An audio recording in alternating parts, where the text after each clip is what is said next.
So, episode 6, the last episode before the finale, the Interstellar Song Contest has aired, and it was a bit of a mixed bag for me, as quite a few episodes were in this past couple of seasons. Overall, though, I felt like this was a pretty decent one. It felt very Series 1 to me, original RTD Series 1, not last year's Season 1. Reminded me mainly of Bad Wolf. Like, taking a popular British TV tradition and making it a space thing. It felt like a very Doctor Who concept. But similarly to how I felt about that episode, I've never watched Eurovision, so I don't really have the connection to it that someone who does enjoy it would have with this. But, I still appreciate it as a fun concept. I was a bit surprised it wasn't as silly as I thought it would be.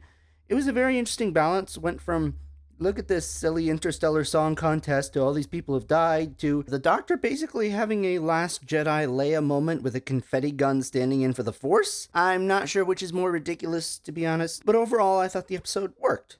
Again, we do have another message, but it didn't feel like shoehorned in as some modern shows do it. The idea of this people and their planet being hated and then their planet stripped for a resource kind of felt like a Doctor Who version of what happened in Andor with the Gormans. I kind of liked that aspect of it with the goat people. Yes, the song at the end and the slow clap is an old trope, but it still brought a slight tear to my eye.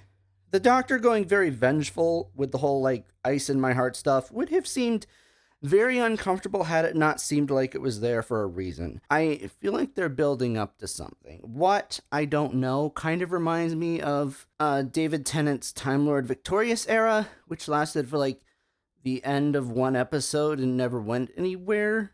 I kind of hope it does go somewhere interesting this time, but speaking of building up to something, how about that ending? But before I get to that, how about those Susan cameos? While it was a pleasant surprise when it happened, I feel like at one time it would have shocked me a lot more than it did. Like earlier in the new series when it used to shy away from classic stuff, like the era where it took until series 3 to get those diary images of classic Doctors, and that felt like something shocking. But I feel like with all the classic references lately, with Mel returning, with Ace returning a couple years ago, and with Susan being mentioned so much lately, it didn't really shock me as much as it could have. It did surprise me that it was here, though. At first, I thought it was just a look into the Doctor's psyche, he sees Susan when he's in trouble, and she encourages him in his mind, and maybe I felt like they were trying to say that Belinda and maybe his other companions remind him of Susan, and that's why he cares so much. But I don't know, because I feel like the way the Doctor was acting about it afterwards, it seemed like it was something shocking to him that hadn't happened before.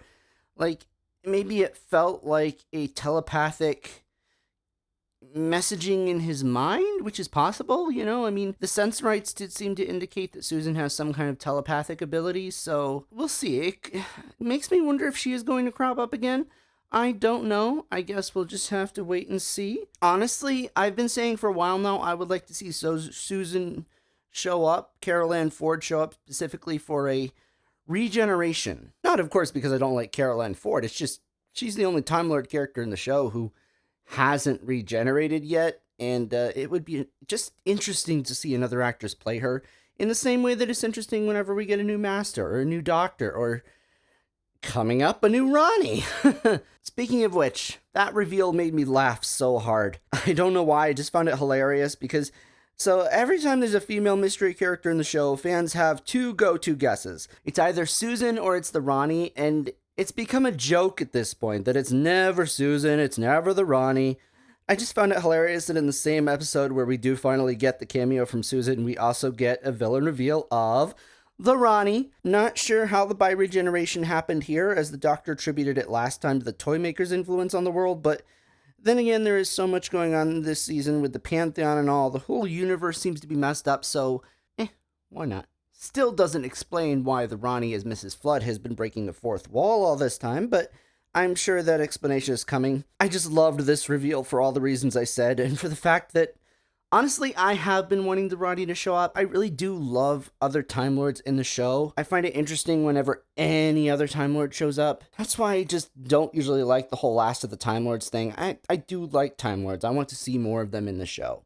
Even if it's just these villain characters or minor Time Lord characters showing up every now and then. But anyways, guys, to wrap up, I thought this was a decently enjoyable episode. I'd give it maybe a fair 7 out of 10. But what did you guys think? And what do you think is going to happen next? What is the Ronnie up to? Is she just up to revenge, or is she up to some kind of amoral science experiment? Or both? I don't know, but I'm looking forward to finding out, and I hope you are too. Let me know what you think in the comments below, and I'll see you next week. Bye.